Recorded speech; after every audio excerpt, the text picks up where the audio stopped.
সে এক বিশাল মহাসাগর, যার হিংস্রতা সিংহকে হার মানায়, যার ক্ষিপ্রতা ঈগলকে পরাভূত করে, যার গর্জন নরককে করে লজ্জিত। সব সাগরই গর্জায়, এটাই স্বাভাবিক। তবে এই সাগরটার গোঙানি একেবারেই আলাদা।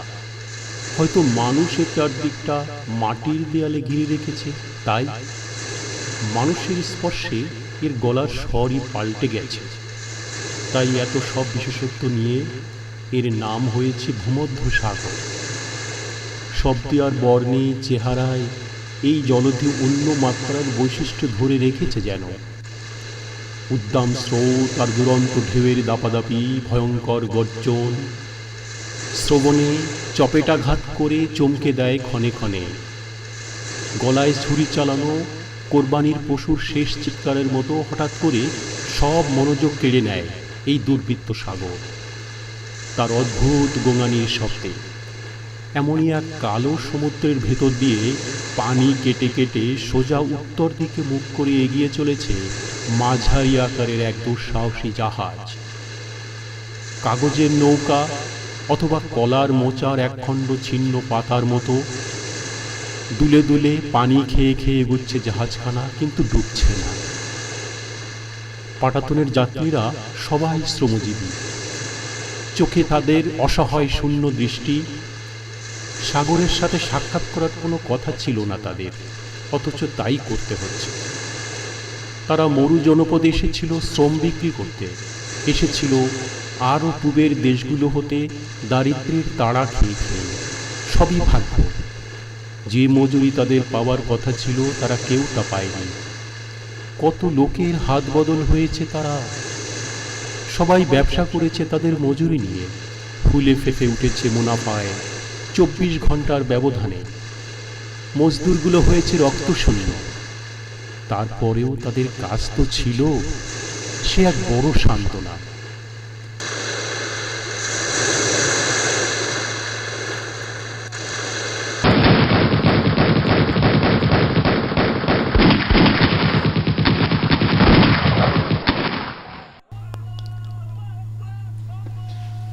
হঠাৎ করে কি যে হলো তা কেউ বলতে পারে না। মরুভূমিতে যুদ্ধ লেগে গেল। পিতার পিছনে পুত্র, ভাইয়ের পিছনে ভাই, অস্ত্র নিয়ে তাড়া করল। বাতাসে গেল আগুন ধরে, তা ধরে ধরুক, তাতে মজদুরদের কিছু যায় আসে না। কাজের শেষে শরীরের ঘাম শুকানোর আগে মজুরিটা দিয়ে দিলেই হইল, তাদের আর কিচ্ছু চাই না। কিন্তু কেউ কখনো কথা রাখেনি, কথা রাখে না। স্বার্থের ব্যাপারে ধর্ম কাজ করে না। তাই তো বকেয়া মজুরি পাওনা থেকে যায় মাসের পর মাস। তার উপরে এখন এক নতুন কেয়ামত।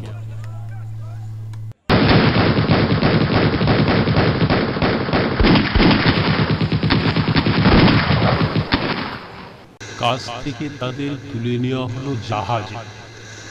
শোনা যাচ্ছে মজদুরগুলোরে বেঁধে ছেড়ে লিবিয়া থেকে গ্রিস নিয়ে যাওয়া হবে। কিন্তু এক মহাগজব নাজিল হলো। মাটির শরীর আর কত তাপ সইবে? সব পুড়ে যে খাক হয়ে গেল, কারো রক্ষা নেই। এই আগুনে সবাই পুড়ছে সবার মতন সেলিমও। সেলিম শাহজাদা নয়, তারপরেও ওর নাম সেলিম। দিনমজুরি পৈতৃক পেশা, তবুও খেটে খাওয়া পিতা শখ করে ছেলের নাম রেখেছিল ছেলে। হয়তো যুবরাজের মতো চেহারা নিয়ে জন্মেছিল তাই। তবে এখন তার ক্ষুধা ছাড়া আর কোনো বোধ নেই। এখন সে পোড়া কাঠে মাথায় একবার যা ঢোকে তার বের হয় না। জাহাজে চড়ার পর থেকে তার মগজে সেটে আছে যে কথা, তা হলো সব জায়গায় যাওয়া যেতে পারে, কিন্তু দেশে ফেরা যাবে না, কখনো না। জীবনে এটা প্রথম সাগর দেখা সেলিমের, দিনমজুর সেলিমের। সমুদ্রের রূপরস গন্ধে তার কোনো আগ্রহ নেই। ভূমধ্য সাগরের উৎকট গোঙানি তার কানের পাশ দিয়ে চলে যায়, ভেতরে ঢুকতে পারে না, কারণ তার মাথার ভেতরে বিদঘুটে সব শব্দ তৈরি হয়েই আছে অনেক আগে থেকে। দেশের থেকে সেসব গর্জন বয়ে নিয়ে এসেছে সে। সমুদ্রের গর্জন তার কাছে কিছুই না, সেখানে আছে অপমান আর ক্ষুধার মিলিত গর্জন।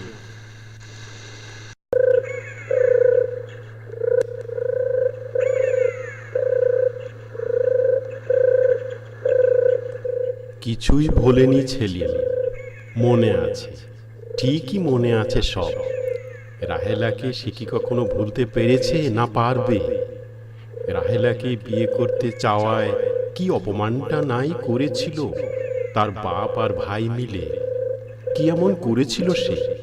বিয়ে করতে চাইলেই কি পাপ হয়?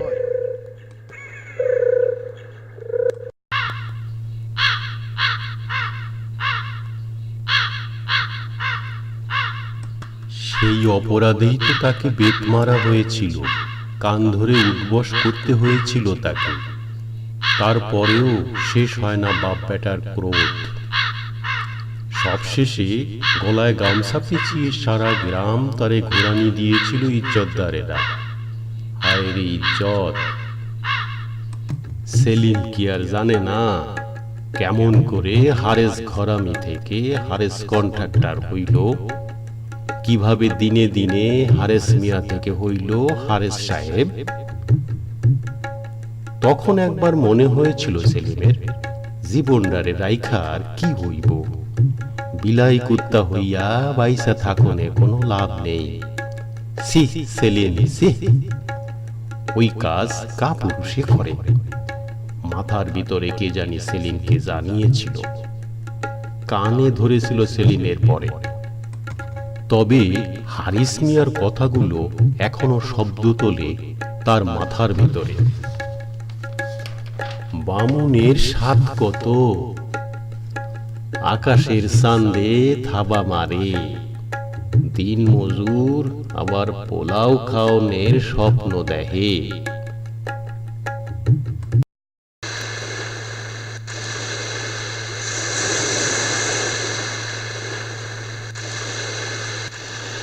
অপমানের সেই সব গর্জন ওই সাগরের গোঙানির থেকে অনেক বেশি।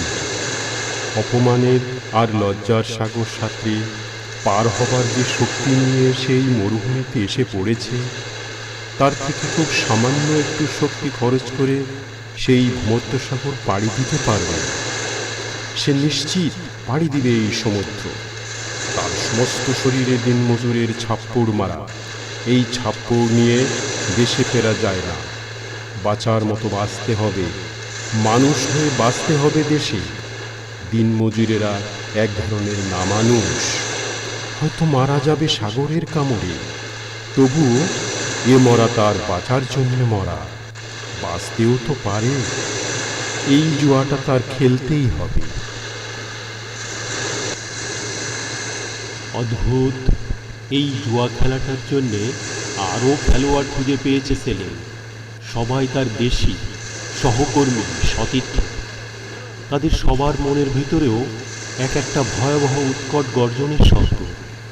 ওরা সবাই খুব আপন, অনেকটা সহোদর ভাইয়ের মতো। ওরা একসময় আপনি করে কথা বলতো, এখন বলে তুই তোকারি করি। কারণ ওরা ঠিক একইভাবে ক্ষুধাটাকে অনুভব করেছে। গত রাতে সেলিমের দলবল পাটাতনে এক হয়েছে, মাথা জড়ো করে কানে কানে ফিসফিস করেছে, প্রতিজ্ঞাও করেছে একটা, শাস্ত্রে আবার লিবিয়া ফিরতে হবে, কিন্তু দেশে ফেরা যাবে না, কারণ দেশে গর্জন ছাড়া আর কিছু নেই তাদের জন্যে। মাঝে মধ্যে চৈনিক সুপারভাইজার এসে হাঁক মেরেছে, এই তোমরা কি করছো এখানে? চেঁচিয়ে উত্তর দিয়েছে সেলিম, আমরা একটা দেশি খেলা খেলতাছি। সুপারভাইজার খুশি হয়ে চলে গেছে। দেশি খেলাটা খেলতেই হবে সেলিমদের, এছাড়া আর কোনো পথ খোলা নেই তাদের সামনে। না মানুষ সেলিম এখন নেতা, বড় নেতা, কয়েক ঘন্টার নেতা। মায়ের পেটের ভেতর থেকে সন্তান যেভাবে প্রকৃতির নিয়মে বেরিয়ে আসে আলো দেখবে বলে, তেমনি করে নেতা বনে গেছে সেলিম সাথী মজদুরদের আলো দেখাবে বলে। এই হয়তো সেই সত্য নেতার স্বরূপ।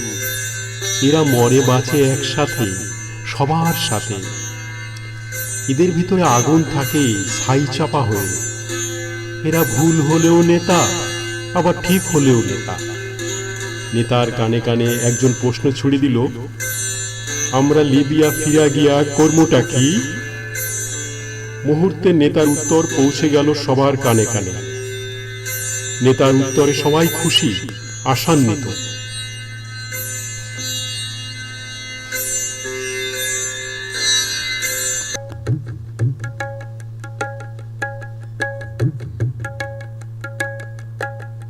সাগরের পাড় বরাবর বাগানের পর বাগান, জয়তুন গাছের সারি। ওখানে ঢুকে পড়বে ওরা সবাই। মালিকের হাতে পায়ে ধরে কেঁদে কেটে বলবে, আমাগো বেতন দেওয়ান লাগবো না, দানা পানি দিলেই চলবো। তারপরে আস্তে ধীরে ওরা ঠিকই একটা কাজ জোগাড় করে নেবে, নিতে হবে। যত কষ্টই হোক, দেশে ফেরা যাবে না, কখনো না।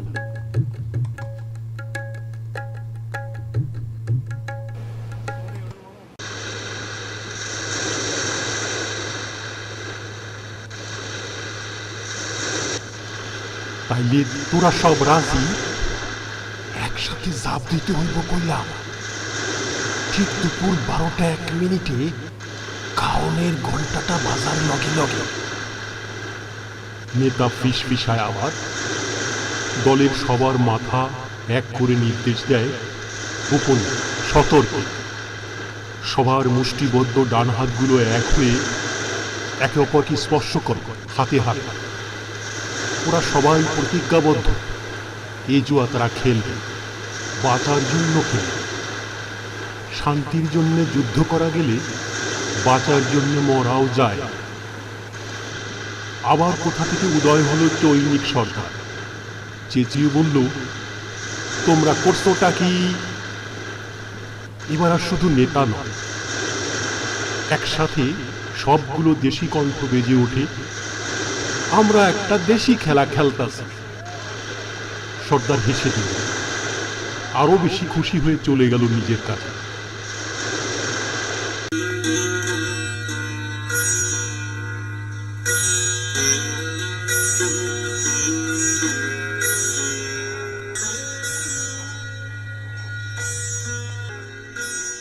দুপুর 12:01, খাবার ঘন্টা বেজে গেল। সাগর কাঁপিয়ে, দুনিয়া কাঁপিয়ে।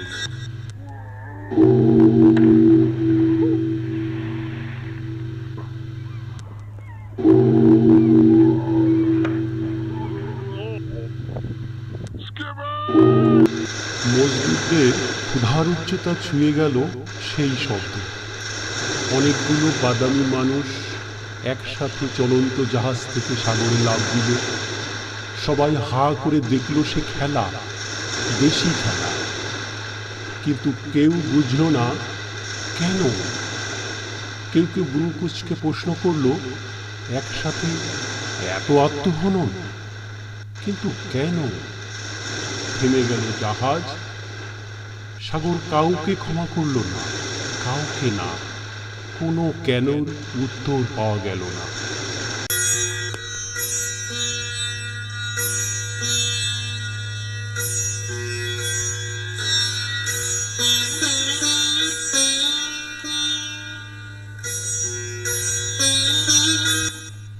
অল্প কিছু মানুষ জীবিত উদ্ধার হলো, কিছু গেল একেবারে তলিয়ে, কিছু উদ্ধার হলো মৃত।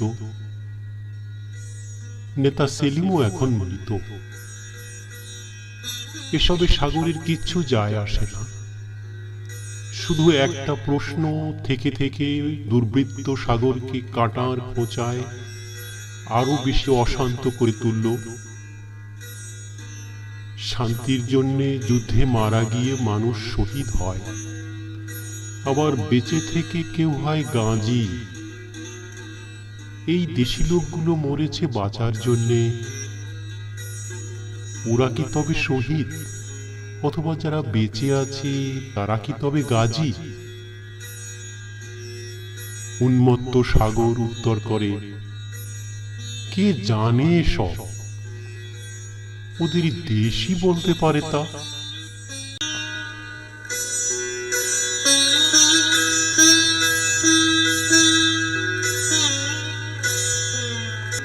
হায় রে দেশ, সেলিম এখন ইতিহাস, তার দেশও তার কাছে এখন ইতিহাস। সে এখন মৃত। তার মা কি জানে তার বুকের ধন, তার নাড়ি ছেঁড়া ধন মরে গেছে কালের চাগায় পিষ্ট হয়ে? হয়তো জানে, হয়তো জানে না।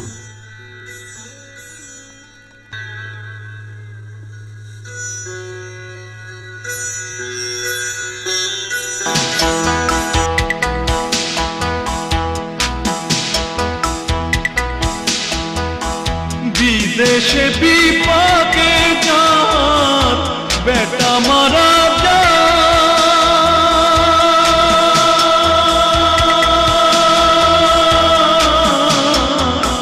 বিদেশে বিপাকে যার বেটা মারা যায়। পাড়া পড়শি না জানিলেও, পাড়া পড়শি না জানিলেও জানে তার মায়রে মাঝি পাইয়া যাও রে, মাঝি পাইয়া যাও।